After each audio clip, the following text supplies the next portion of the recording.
Officer نے سوالیہ نظروں سے ڈاکٹر کو دیکھا، مگر ڈاکٹر نے اس بات میں سر ہلا کر اسے اپنی بات جاری رکھنے کی اجازت دی۔ تو روشینہ بیوی، کیا ہوا تھا یہ سب؟ آپ پر یہ اٹیک کس جگہ کیا گیا؟ آفیسر کا پہلا سوال تھا۔ میں یونیورسٹی سے واپس ہاسٹل جا رہی تھی، تبھی بیچ راستے میں ایک گاڑی میرے پاس آ کر رکی اور گاڑی میں موجود ایک شخص نے مجھے آواز دی۔ میں نے اپنا نام سن کر جیسے ہی پلٹ کر دیکھا، تبھی انہوں نے میری طرف کچھ اچھالا۔ اپنے بچاؤ کے لیے میں ترچھی ہو کر اپنا ہاتھ چہرے پر رکھ لیا تھا۔ اس کے بعد مجھے جلن کا احساس ہوا، تیز جلن۔ ایسا لگا کسی نے جھلستی ہوئی آگ میں میرا ہاتھ اور منہ ڈال دیا ہو۔ روشنی دھیرے دھیرے رک رک کر بول رہی تھی۔ آپ کے ساتھ اس وقت اور کون کون تھا جب آپ پر یہ اٹیک ہوا؟ پولیس آفیسر نے دوسرا سوال پوچھا۔ کوئی نہیں، میرے ساتھ کوئی نہیں تھا۔ میری طبیعت صحیح نہیں تھا تو میں جلدی یونیورسٹی سے نکل گئی تھی۔ میری بہن ہانیہ کا پریکٹیکل تھا، اس لیے میں اسے بنا بتائے یونیورسٹی سے ہاسٹل جانے کے لیے نکل گئی تھی۔ روشینہ سے سسکتے ہوئے کہا تھا۔ آپ کو کسی پر شک ہے؟ کسی سے کوئی دشمنی جس کی وجہ سے آپ پر یہ حملہ کروایا گیا ہو؟ آفیسر کے تیسرے سوال پر سب گھر والے بھی ہمتن گوش ہو گئے تھے۔ مجھے لگ رہا تھا پچھلے ایک ہفتے سے کوئی لگاتار مجھے فالو کر رہا ہے، مگر میں نے زیادہ دھیان نہیں دیا تھا، اور آج بھی مجھے ایسا ہی لگ رہا تھا، مگر میں اپنے راستے چلتی رہی اور پھر وہ گاڑی آ گئی۔ لیکن مجھے پتا ہے یہ کس نے کروایا۔ روشینہ بولتے بولتے اب رونے لگی تھی۔ آفیسر اس کی بات سن کر چونک اٹھا تھا۔ کسی پر شک ہے آپ کو؟ آفیسر نے پوچھا۔ ہاں، یہ سب ہمارے گاؤں کے سردار زشم اشلال خان کے چھوٹے بھائی زغم خان نے کروایا ہے۔ وہ مجھے دھمکی دے چکا تھا کہ وہ کہیں مجھے منہ دکھانے کے لائق نہیں چھوڑے گا، اور آج اس نے اپنا کہا پورا کر دکھایا۔ وہ روتے ہوئے بول رہی تھی اور اس کی بات سن کر وہاں کھڑے تیمور خان اور تیفور خان کے جیسے سر پر جیسے آسمان ٹوٹ پڑا تھا۔ یہ دن کے 12 بجے کا وقت تھا اور اس وقت بڑی حویلی سے 2 کلومیٹر دور سردار زشم اشلال خان کے ڈیرے پر گاؤں کے معمر اور بااثر لوگ جمع تھے۔ زشم کے اس ڈیرے پر اس وقت اسی گاؤں کی 2 مخالف پارٹیاں ایک دوسرے کے آمنے سامنے بیٹھی ہوئی تھیں۔ اس وقت ڈیرے پر جمع ہونے کی وجہ جرگے کا وہ فیصلہ تھا جس سے ایک پارٹی بالکل بھی خوش نہیں تھی۔ اب جرگے کے اس فیصلے پر نظر ثانی کرنے کے لیے وہ یہاں پر سب جمع ہوئے تھے تاکہ سردار زشم اشلال دونوں طرف کا مسئلہ سن کر انصاف پسندی سے فیصلہ سنا سکیں۔ زشم پچھلے 2 دنوں سے کوئٹہ گیا ہوا تھا۔ کل رات ہی اس نے گاؤں کی واپسی ہوئی تھی اور آتے ہی زشم کو اس پورے معاملے میں فی سنگن ہو گئی تھی۔ تبھی وہ اس پر نظر ثانی کرنے کے لیے ڈیرے پر آیا تھا۔ آج کیا گیا فیصلہ حرف آخر ثابت ہونا تھا، اسی لیے سبھی لوگ ڈیرے کے بڑے سے بڑے مرکزی ہال میں بیٹھے بے صبری سے اس کی آمد کے منتظر تھے۔ سبھی کی نظریں ہال کے باہری دروازے پر جمی ہوئی تھیں اور پھر ان کا یہ طویل انتظار جلد ہی تمام ہوا۔ 1 بجے کے قریب ہال کے باہری دروازے کے باہر اچانک ہلچل سی مچ گئی۔ بھاگتے دوڑتے قدموں کی آوازیں سن کر اندر بیٹھا ہر شخص اپنی اپنی جگہ سنبھال کر بیٹھ گیا کہ آنے والی شخصیت کا رعب اور دبدبا سبھی کے اوپر حاوی تھا۔ پھر کچھ ہی دیر میں ہال کے باہری دروازے سے اپنے خاص بندے کے ساتھ اندر آتے شخص پر سب کی نظریں ٹھہر سی گئی تھیں۔ سفید کڑکڑاتے کلف لگے کرتا شلوار کے ساتھ آنکھوں پر نیلا دھوپ کا چشمہ لگائے اپنی دراز قامت کے ساتھ وہ ہال میں داخل ہوا۔ اس کے آتے ہی پورا کمرہ جیسے خوشبو سے مہک گیا تھا۔ اسے اندر آتے ہی اپنی آنکھوں پر لگا چشمہ اتار کر زوردار آواز میں ہال میں بیٹھے سب لوگوں کو سلام کیا۔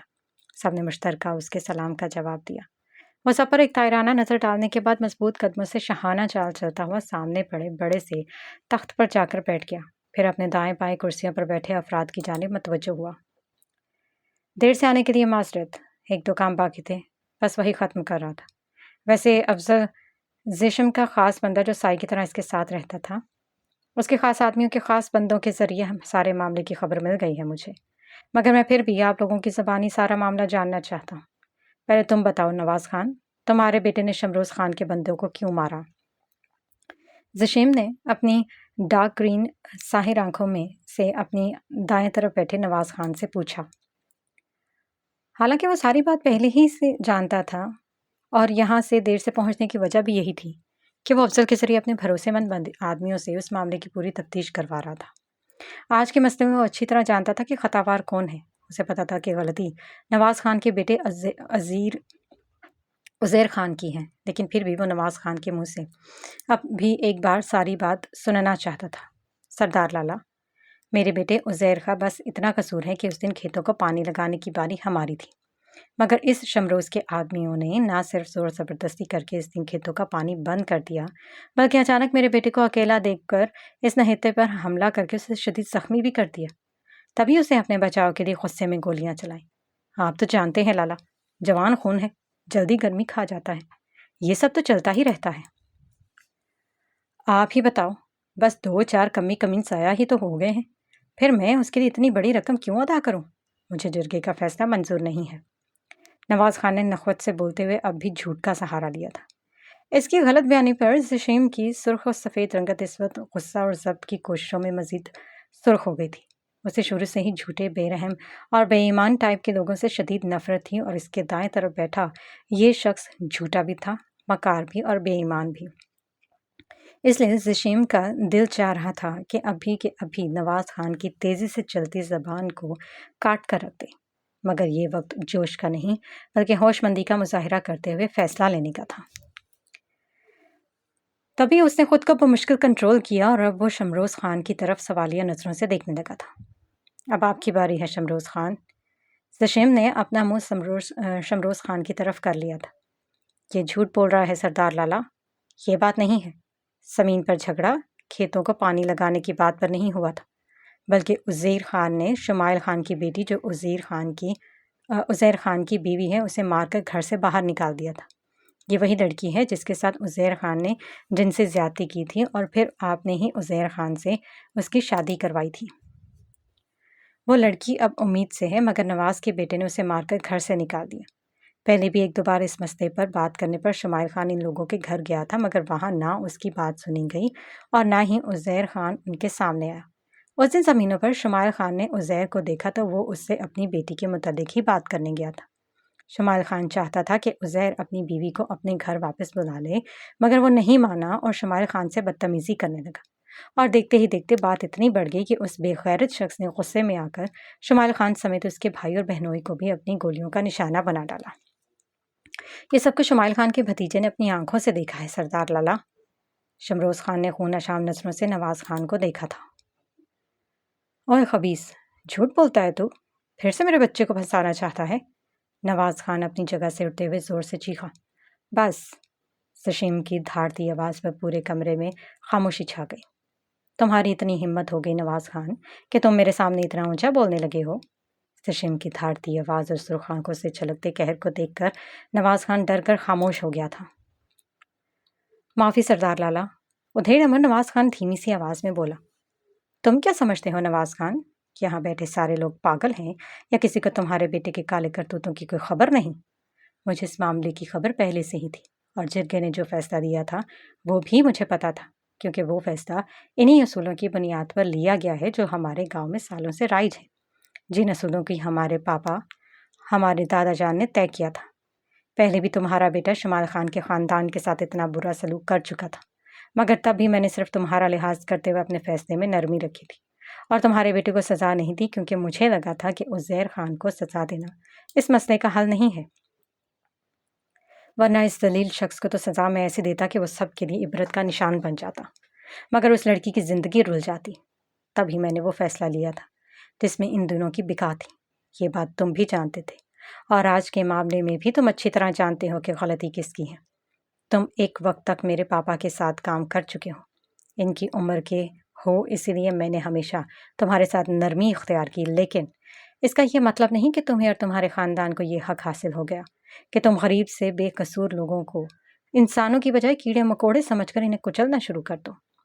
جن لوگوں کی جانیں تمہارے بیٹے نے لی ہیں وہ صرف غریب مزارے نہیں تھے، بلکہ عزیر خان کے رشتہ دار بھی تھے، اس کے لیے محترم تھے، اور سب سے بڑی بات یہ کہ وہ بھی اللہ کے ہی بنائے ہوئے انسان تھے۔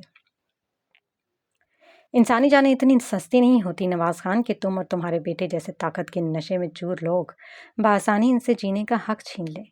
اگر شمروز خان نے اپنے بندوں اور مرنے والوں کے لواحقین کے لیے تم سے خون بہا مانگا ہے تو یہ ناجائز نہیں ہے۔ میرا فیصلہ بھی وہی ہے جو جرگے کا فیصلہ ہے، کیونکہ وہ فیصلہ غلط نہیں ہے۔ اس پورے معاملے کی تفتیش کروانے کے بعد ہی میں یہاں آیا ہوں۔ مجھے اچھی طرح پتا ہے کہ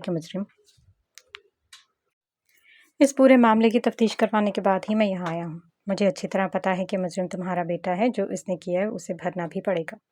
تمہارے بیٹے نے بے قصور لوگوں کی جانیں لی ہیں، اب تم ان کی جانوں کے بدلے مرنے والوں کے خاندانوں کو خون بہا ادا کرو۔ خون کے بہا کے طور پر اگر تم اپنا بیٹا پیش نہیں کرنا چاہتے تو جرگے کے قوانین کے مطابق اپنے گھر کی لڑکی دو، یا پھر اپنی جائیداد میں سے ایک موٹی رقم اور زمین مرنے والوں کے خاندان کو ادا کرو، کیونکہ خون بہا مرنے والے کے خاندان کی مرضی کے مطابق لیا جاتا ہے۔ تو جمال خان کے خاندان نے تم سے خون بہا کے طور پر تم سے رقم اور تمہاری باغ کے پاس والی زمین طلب کی ہے۔ تب خون بہا کے طور پر اپنے باغ کے پاس والی زمین اور مطلوبہ رقم شمائل خان کے خاندان کو دو، ساتھ ہی شمائل خاندان کی بیٹی کو بھی واپس اپنے گھر بلواؤ۔ یہی میرا فیصلہ ہے۔ اور ہاں، ساتھ ہی ایک بات یاد رکھنا، تمہارے گھر والوں نے یا تمہارے اس بد چلن بیٹے نے اگر اس لڑکی کو بال برابر بھی تکلیف دینے کی کوشش کی یا دوبارہ مار پیٹ کی اور اپنے گھر سے نکالا تو میں یعنی سردار زشم اجلال خان تمہارا اور تمہارے بیٹے کا وہ حشر کروں گا کہ تم جیسے ظالم لوگ پورے گاؤں کے لیے عبرت کا نشان بن کر رہ جاؤ گے۔ بہت گناہ کر لیا تمہارے بیٹے نے، اور اب اس کے گناہوں کا گڑھا منہ تک بھرنے والا ہے۔ جس دن وہ پھوٹ گیا نا، اسی دن اس سمیت تمہیں اور تمہارے پورے خاندان کو میں چوک پر لٹکا کر گولی مار دوں گا، کیونکہ پاگل کتوں کے ساتھ یہی کیا جاتا ہے۔ اب بتاؤ، تم رقم اور زمین دو گے یا خون بہا میں اپنے اس درندے صفت بیٹے کو پیش کرو گے؟ زشیم کی خوبصورت بھاری آواز دھیمی ضرور تھی، مگر اس میں بادلوں کی گھن گرج چھپی ہوئی تھی، جبکہ ڈارک گرین آنکھوں سے شعلے نکل رہے تھے۔ تبھی نواز خان اس کی گرجدار آواز سن کر خوفزدہ ہو گیا تھا۔ اس کی ریڑھ کی ہڈی میں ایک سرد لہر سے دوڑ گئی تھی۔ آخر میں زشیم کی سرخ سوالیہ نظریں خود پر مرکوز دیکھ کر وہ جلدی سے بولا، میں زمین اور پیسہ دے دوں گا سردار لالا۔ نواز خان لڑکھڑاتی آواز میں بولا تھا۔ اس کی زبان سامنے بیٹھے اس مغرور شہزادے کے سامنے لڑکھڑا کر رہ گئی تھی، جو اس کے بیٹے سے بھی کم عمر کا تھا، مگر اس کا روب اور دبدبہ اچھے اچھوں کی زبان پر تالے ڈال دیتا تھا۔ وہ زشیم اجلال خان تھا اور سب جانتے تھے کہ وہ جب کسی پر مہربان ہوتا تو اس سے بڑا سخی اور دلدار شخص اس پوری دنیا میں نہیں ملتا، اور اگر غصے میں ہوتا تو اس کے قہر کے آگے بڑے بڑے سرما پناہ مانگتے تھے۔ ٹھیک ہے شمروز خان، تم مرنے والوں کے لواحقین سے کہہ دو کہ اب نواز خان کے باغ کے پاس والی ساری زمین ان لوگوں کی ہے۔ اب وہ ان جیسے فرعون صفت لوگوں کے غلام نہیں ہیں، اور تم نواز خان، تم یاد رکھنا، آج کے بعد سے میری اور میرے بندوں کی چکنا نظریں تم پر اور تمہارے اس کمینے بیٹے پر ہر وقت رہیں گی، اس لیے جو کرنا سوچ سمجھ کر کرنا۔ اپنے دائیں گھٹنے پر بائیں ہاتھ کی کوہنی ٹکائے قدرے ترچھے رخ جھکا وہ اپنے دائیں طرف بیٹھے نواز خان سے بولا تھا، اور اس کی دھمکی سن کر نواز خان کا رنگ اڑ گیا تھا، مگر اس نے جھٹ سے اس بات میں سر ہلایا۔ جی سردار لالا۔ زشیم کی سرخ غاز و غضب سے بھری نظریں خود پر مرکوز دیکھ کر نواز خان کے گلے میں گلتی سے ابھر کر رہ گئی تھی، کیونکہ نواز خان سمیت اس وقت کمرے میں موجود ہر شخص جانتا تھا کہ سردار زشیم اجلال خان صرف گرجتا نہیں تھا، اس نے کہہ دیا تھا کہ وہ نواز خان پر نظر رکھوائے گا، تو اب ایسا ہونا طے تھا۔ اب جب تک نواز خان اور اس کا بیٹا زندہ رہتا تب تک تو وہ زشیم کی کڑی نگرانی سے بچ نہیں سکتا تھا۔ زشیم اجلال کی بات پتھر پر لکیر کی طرح ہوتی تھی۔ اپنے پاپا کی طرح اس کے فیصلے بھی بے لچک اور پختہ ہوا کرتے تھے۔ وہ بھی 25 سال کا تھا، مگر بچپن سے اپنے پاپا کے ساتھ رہتے اور انہیں لوگوں کے ساتھ اس طرح کے معاملات طے کرتے دیکھ اب اس کا تجربہ ڈبل ہو چکا تھا۔ تبھی اس نے اپنا فیصلہ سنانے کے بعد کسی کی طرف بھی دیکھنے کی کوشش نہیں کی تھی، کیونکہ اسے پتا تھا اب کوئی بھی اس کے سامنے دم مارنے کی جرت نہیں کرے گا۔ یہی یہاں کا نظام تھا جو سالوں سے چلتا آ رہا تھا، اور اس نظام کو بنانے والا زشیم کا ہی خاندان تھا، کیونکہ نسلوں سے ڈیرہ یاور خان گاؤں پر زشیم اجلال خان کے خاندان کا راج تھا۔